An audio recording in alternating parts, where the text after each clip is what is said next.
ஒரு செயலை சரியாக செய்து கிடைக்கும் பலனை விட அதை தவறாக செய்து கிடைக்கும் எதிர்மறை விளைவுகள் தான் பொதுவாக அதிகமாக இருக்கும். நாகரிக வளர்ச்சி, தொழில்முறை முன்னேற்றம், நேரமின்மை என நம் அன்றாட வாழ்க்கை சக்கரம் வேகமாக ஓடிக்கொண்டு தான் இருக்கிறது.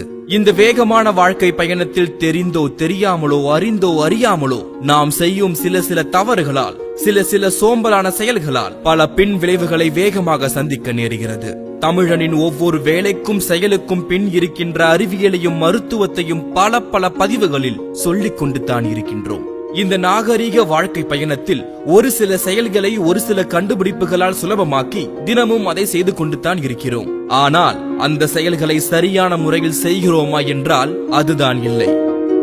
ஒரு வேலை, ஒரு செயல், அதை நாம் அன்று எவ்வாறு செய்தோம், இன்று எவ்வாறு செய்கிறோம், அதனால் அன்று என்ன பயன், இன்று என்ன விளைவு, அதை பற்றித்தான் இந்த பதிவு.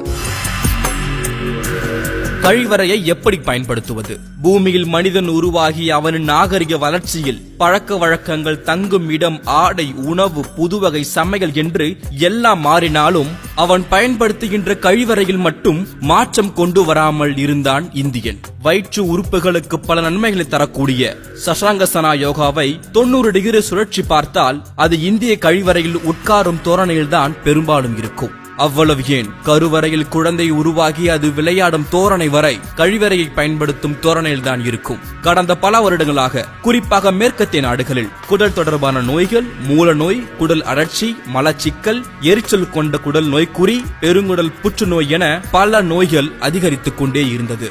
இது தொடர்பாக தொடர்ச்சியான ஆராய்ச்சி சோதனைகளை மேற்கொண்ட விஞ்ஞானிகள் மற்றும் மருத்துவர்கள் ஒரு அதிர்ச்சியான பதிலை தந்தார்கள். எவர் ஒருவர் வெஸ்டர்ன் கழிப்பறையை அதிகமாக பயன்படுத்துகிறார்களோ அவர்களே இது போன்ற நோய்களில் அதிகம் பாதிக்கப்படுவதாக கண்டுபிடித்தார்கள். மேற்கத்திய கழிவறையை அமர்ந்து பயன்படுத்துவது மனித உடற்கூறியலுக்கு எதிரானது என்று ஆணித்தரமாக சொன்னார்கள். ஏனென்றால் கழிவுகள் சரியான வகையில் வெளியேறாமல் உள்ளேயே தங்கி பல நச்சு கிருமிகளை உடலுக்குள் உருவாக்குவதாக அவர்கள் கண்டுபிடித்தார்கள். இந்தியா மட்டுமல்லாமல் உலகம் முழுவதும் ஒத்துக்கொள்ளப்படுகின்ற ஒரே விஷயம் இந்தியன் கழிவறையை பயன்படுத்துவது நல்லது என்பதுதான். இதை மேற்கத்திய நாடுகள் தாமதமாக உணர்ந்தாலும் இப்பொழுது படிப்படியாக ஏற்றுக்கொள்கிறார்கள். இந்தியன் முறை கழிவறை என்பது இப்போது அல்ல, நம் முன்னோர்கள் காலத்திலேயே பயன்படுத்தியிருக்கிறார்கள் என்பது சமீபத்தில் நடந்த கீழடி ஆராய்ச்சி கூட நிரூபிக்கிறது.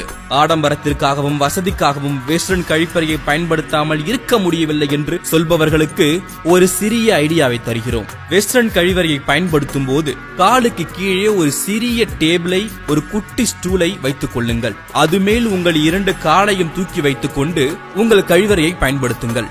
இப்படி பயன்படுத்துவதால் இந்தியன் முறை கழிவறையை வெஸ்டர்ன் முறையில் மாற்றி பயன்படுத்துவதாக அமைகிறது.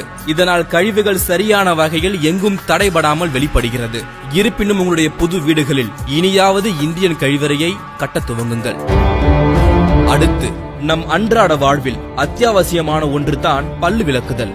ஆலங்குச்சி, கருவேலப்பட்டை, உப்பு, பூண்டு, சாம்பல், வேப்பங்குச்சி இதெல்லாம் வைத்துதான் அன்று பல் விளக்கினோம். அதனால் பல் சொத்தை, ஈர்வீக்கம், பல் ஆடுவது என்றெல்லாம் பொதுவாக வராமல் இருந்தது.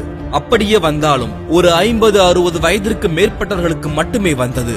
இதெல்லாம் வேண்டாம், இதெல்லாம் கலந்திருக்கின்ற பொடிக்கும் பேஸ்டுக்கும் மாறுங்க என்று சொல்லிவிட்டு மேலை நாட்டவர்கள் அவர்களின் ஊர்களில் சூப்பர் மார்க்கெட்டுகளில் வெறும் 6 வேப்பங்குச்சிகளையும் ஆலங்குச்சிகளையும் $10 விற்று கொண்டிருக்கிறார்கள். ஆனால் நம் ஊரில் ஒரு கரும்பை கூட கடிக்க முடியாத அளவிற்கு பல பல் பிரச்சனைகளை கொண்டு வந்து கொண்டிருக்கிறோம். பள்ளி படிக்கும் மாணவர்களுக்கு கற்கண்டு கடிக்கவே முடிவதில்லை. சமூக முன்னேற்றம், நாகரிக வளர்ச்சி என்று பிரஷ் அண்ட் பேஸ்டுக்கு மாறினோம். அதையாவது நாம் சரியாக செய்கிறோமா என்றால் அதுதான் இல்லை. பொதுவாக காலை எழுந்ததும் எல்லோரும் பல் துலக்குவார்கள். வலது இடது புறம்தான் பொதுவாக பிரஷை வைத்து தேய்த்து கொண்டிருப்பார்கள். அதுவும் 1 நிமிடம் விளக்குவதே பெரிய விஷயமாக இருக்கிறது. ஆனால் பேஸ்ட் அண்ட் பிரஷை பயன்படுத்தி பல் விளக்குவது குறைந்தது 2 முதல் 3 நிமிடம் பல் விளக்க வேண்டும். சரி, எப்படிதான்ப்பா பிரஷ் பண்றது என்கின்ற உங்களுடைய கேள்விக்கான ஒரு சிறு பதில் தான் இது.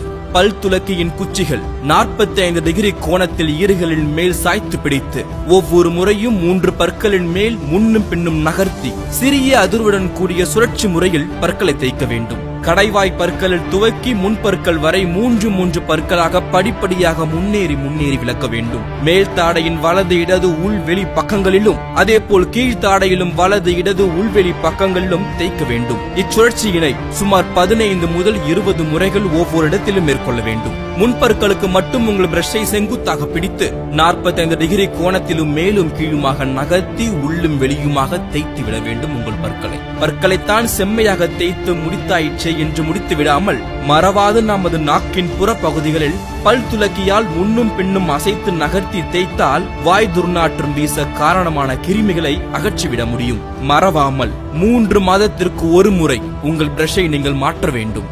உடலிலேயே மிக மிக கடினமானது கெட்டியானது எதுவென்றால் அது பல்லின் வெளிப்புறம் உள்ள எனாமல் தான். இது எலும்பை விட உறுதியானது. தவறான முறையற்ற வகையில் பல் துலக்கும் பழக்கத்தால் இந்த உறுதியான எனாமலையும் பாதித்து செயலிழக்கச் செய்து பற்சிதைவை உருவாக்கிவிடக்கூடும். அத்தோடு ஈறுகளை சிதைத்து ரத்தம் வழிய விட்டு புண்ணாக்கி பல பாதிப்புகளை ஏற்படுத்திவிடும். இனிமேலாவது பல்லையாவது ஒழுங்காக விளக்குங்கள். அடுத்து தண்ணீர் குடிப்பது. இதுல என்னப்பா பிரச்சனை என்று உங்களுடைய கேள்விக்கான ஒரு சிறு பதில்தான் இது. தண்ணீர் குடியுங்கள், உடலுக்கு மிக நல்லது. ஆனால் அது நின்று கொண்டு குடிக்காதீர்கள். நுரையீரல் பிரச்சனைகள், இதய பிரச்சனைகள், மூட்டு வலி, மூட்டு வீக்கம் என்று நிறைய பிரச்சனைகள் வருவதற்கான வாய்ப்பு நின்று கொண்டு குடிப்பதால் தான். எனவே அமைதியாக உட்கார்ந்து வாய் வைத்து தண்ணீர் குடியுங்கள்.